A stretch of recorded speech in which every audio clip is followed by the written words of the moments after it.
Bismillah ar-Rahman. Thank you, UNU, for inviting me to present my ongoing work on asset after aid, evaluating the National Poverty Graduation Program in a decade-long UCT environment. So basically, idea behind this research is that there is a well-established literature that the big push, especially the asset transfer, would work. And there are a lot of evidence on it, mainly from the based on the BRAC and other long-term evaluation of various studies done by Banerjee as well as others on different part of the world, and they show that there is evidence of that the big push always work. But the questions remain that if these programs are like fully controlled in an environment where mainly they conduct UCT, RCTs and they are coupled with the various other interventions like hand-holding, training, something like that.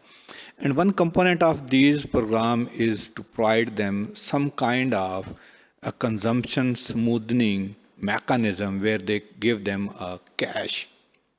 The cash meant to disincentivize the sale of those assets. Those are provided at the upfront to uplift their economic status. But the question remains there for us is very important that what happened with those beneficiaries who are engaged with the government under another program that we call unconditional cash transfer for a decade long. So they have like consumption smoothing for over the last 10 years. What happened if an additional support after 10 years provided to them on the name of a big transfer, that's what we call asset transfer. What kind of additional advantage that they have?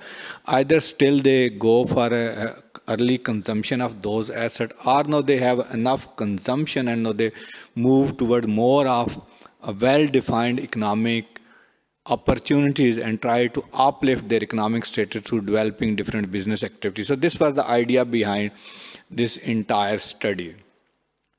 So for that, what we choose a program that what we called a National Poverty Graduation Program is one of the largest state-led asset transfer program implemented in Pakistan. The program basically funded by AFAD and implemented by the government of Pakistan through third party.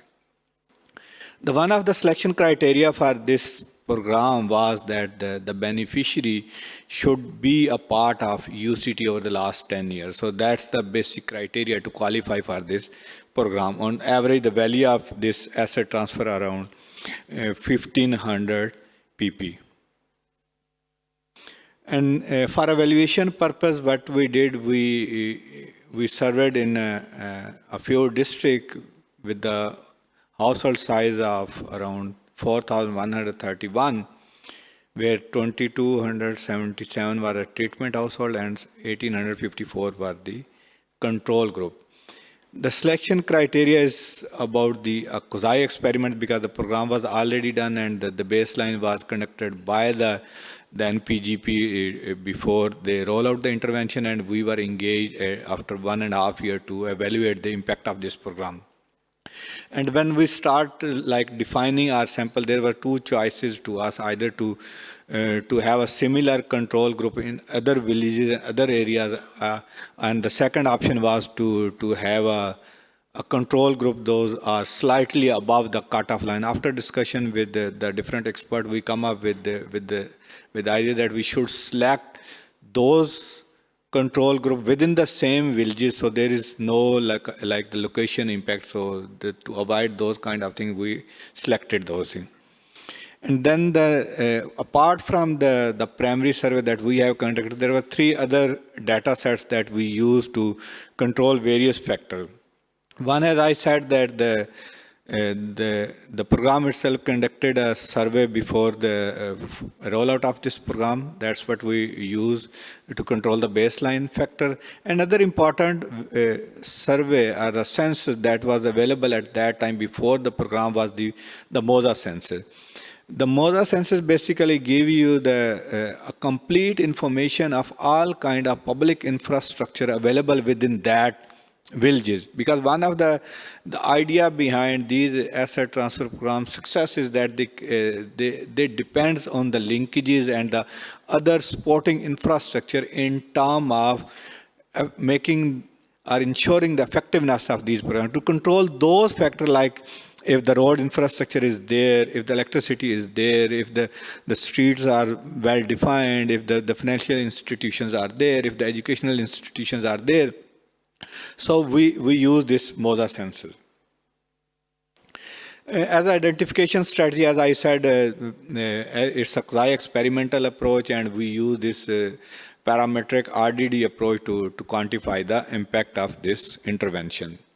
The first important component is to look into the way whether we have a valid first stage estimate and we are good enough to go for the second stage estimation. The validity of first stage estimate would confirm through the couple of different tests. Those are proposed in the literature. First, we look into the discontinuation of the program among the beneficiary as well as the non-beneficiary. And you can clearly find there is a sharp difference. It's not a perfect, but there is a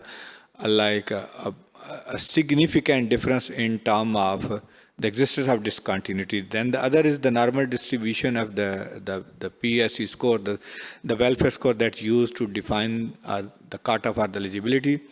The last, as we also use the more of the formal test to show that there is no manipulation around the cutoff. So all these tests establish the efficacy of our results. Let's come to the result. The first and the most important component whether the program would have a short-term impact on the consumption items or not.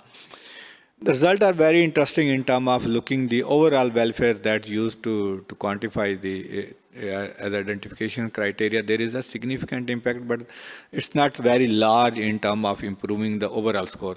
On the other hand, what we found that at the very upfront, the program would only have impact for the food and utilities rather than the impact on education, health, and clothing. And within that, if you look into the sign of the education component, you can find there is a negative sign on the coefficient of this education component. Though it's insignificant, but it has a lot of implication for us to why there is a less consumption or less investment on the education.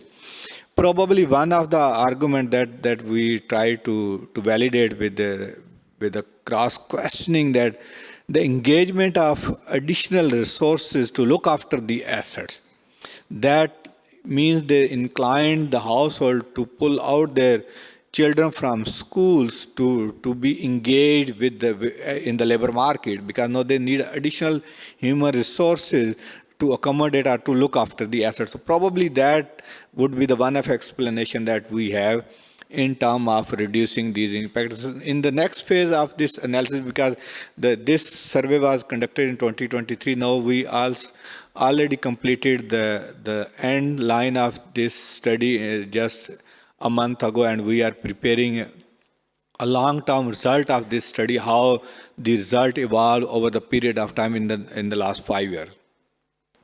Then there is a impact on livestock. There is some impact in the short run in terms of improving the small animals, because it is hardly to make an investment on the large element due to the high cost. So there is some evidence that there is a further investment. There is an improvement in ownership as well as the number of small animals.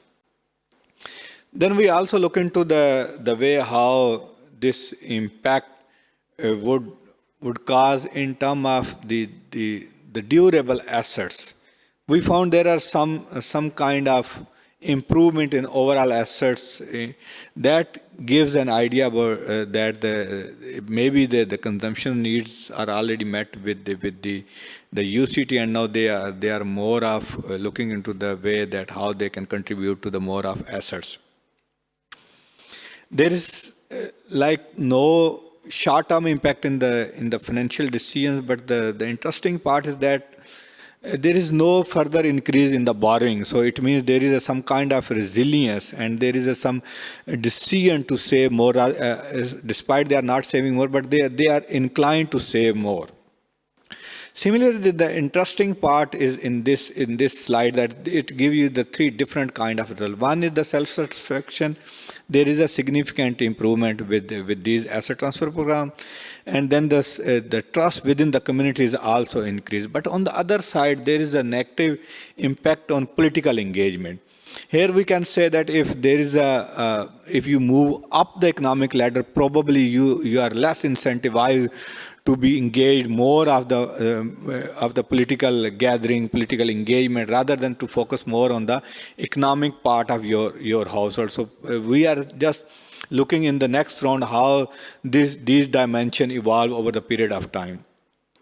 The one of the message coming from this whole exercise that in the short term, the still preference of the household is to make adjustment within their current needs. Especially if we look into the Pakistan, there is a significant increase in the utility prices due to the various crises, and they start putting resources into that. And the same link with the high inflation that led to a significant increase in the food items prices. So they start diverting resources generating from these programs to these things. And another about the financial stability and the investment. In the short run, there is no significant improvement, but on the other hand, we can safely say there is no further decline or further demand for these kind of assets.